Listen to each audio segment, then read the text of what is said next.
Imaginez un secret si lourd qu'il dévore vos nuits pendant plus de 30 ans. En 1984, dans la ville paisible de Bath, une jeune fille disparaît à quelques mètres de chez elle. Le lendemain, l'horreur absolue. Pendant 3 décennies, le meurtrier va marcher parmi nous. Il va fonder une famille, vieillir tranquillement, persuadé qu'il a commis le crime parfait. Mais ce qu'il ignore, c'est que la justice possède une arme qu'il n'avait pas prévue. Une arme qui se cache dans le sang de sa propre fille. Aujourd'hui, on plonge dans l'affaire Melanie Rhode. Juin 1984. Melanie Rhode a 17 ans.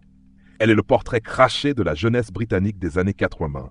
Des boucles blondes, un sourire franc et une ambition débordante. Elle étudie à la prestigieuse King Edward School. Pour elle, l'avenir n'est pas une question, c'est une certitude. Elle est en plein milieu de ses examens. Le vendredi 8 juin, l'air est lourd et chaud à Bath. C'est le début du week-end. Melanie veut décompresser. Elle discute avec sa mère, elles sont proches, très proches.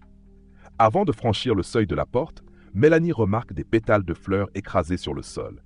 Elle rit et lance à sa sœur « Regarde, on a déroulé le tapis rouge pour moi ». Elle ne sait pas que cette phrase sera la dernière note d'humour de sa vie.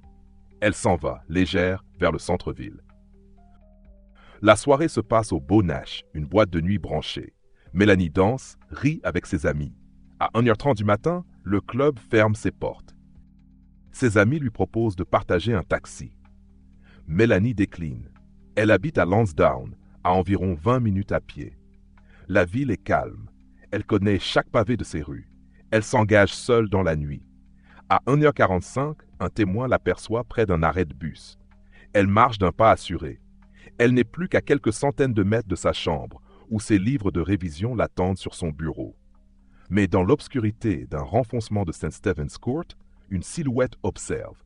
Christopher Hampton est là. Il a 32 ans. Il est père de famille. Il n'est pas ivre. Il n'est pas fou. Il est juste en chasse. Pourquoi elle? Pourquoi lui? Dans le true crime, on cherche souvent une raison, une vengeance, une dette, une jalousie. Ici, il n'y a rien de tout ça. Christopher Hampton est ce qu'on appelle un opportuniste. Il ne connaît pas Melanie. Il a simplement vu une proie isolée. Son motif est le plus sombre qui soit, le besoin de dominer, de détruire et de posséder par la violence. Melanie arrive au niveau des garages de St. Stephen's Court. Hampton surgit. L'attaque est brutale. Melanie se bat de toutes ses forces. Elle griffe son visage, ses mains. Elle lutte pour sa vie. Hampton la traîne derrière les blocs de béton. Il sort son couteau. Il la frappe 1 fois, 2 fois, 26 fois. Le crime est consommé. Hampton l'agresse sexuellement alors qu'elle s'éteint. Puis il range son arme. Il s'essuie. Il marche jusqu'à sa voiture et rentre chez lui à seulement quelques minutes de là. Hampton se glisse dans son lit. Sa femme dort à côté de lui. Il n'a aucun remords. Il a juste hâte que le sang sur ses mains disparaisse sous l'eau du robinet demain matin. Un laitier et son fils découvrent le corps. La police arrive. La scène est si traumatisante que certains agents devront quitter le service. L'enquête démarre sur les chapeaux de roue. La police de Bath est sous pression. On interroge 84 suspects. On teste le groupe sanguin de milliers d'hommes. Hampton fait partie d'un groupe sanguin rare. On cherche une camionnette blanche signalée par un témoin. Fausse piste. Hampton, lui, reste calme. Il continue son travail de peintre décorateur. Il change même les couches de ses enfants quelques mois plus tard. Les années passent. 10 ans. 20 ans. La technologie ADN arrive. En 1995, la police parvient à extraire un profil ADN complet à partir des fluides retrouvés sur les vêtements de Melanie. Ils ont la signature du tueur. Ils la comparent à la base de données nationale. 0 correspondance.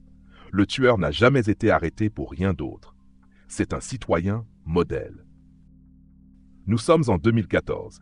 Claire Hampton, la fille de Christopher, a maintenant la trentaine. Elle est arrêtée suite à une banale dispute domestique. Rien de grave. Mais la loi a changé. On lui prélève son ADN. Quelque temps plus tard, un analyste du laboratoire criminel remarque une anomalie. L'ADN de Claire n'est pas celui du tueur de 1984, mais il lui ressemble à 50%. C'est ce qu'on appelle une correspondance familiale. Le message est clair. Le monstre que vous cherchez depuis 30 ans est soit le père, soit le frère de cette femme. Juillet 2015. La police frappe à la porte de Christopher Hampton. Il a 64 ans. des cheveux gris, l'air d'un grand-père tranquille. Quand on lui demande son ADN, il ne proteste pas. Il pense que le temps a effacé les preuves. Il se trompe. Le résultat est sans appel. Une chance sur 1 milliard que ce soit quelqu'un d'autre. Confronté aux preuves, Hampton craque. En 2016, il plaide coupable. Il n'y aura pas de long procès. Pas de mensonge supplémentaire. Il est condamné à la prison à perpétuité. Jean Rhode, la mère de Melanie, peut enfin fermer les yeux en sachant que l'homme qui a hanté ses nuits est derrière les barreaux.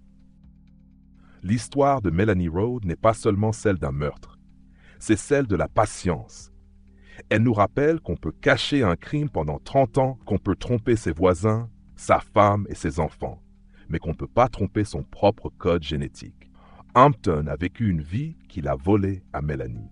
Aujourd'hui, son nom n'est plus associé qu'à une cellule de prison, tandis que le nom de Melanie Rhode reste celui d'une justice qui n'a jamais abandonné.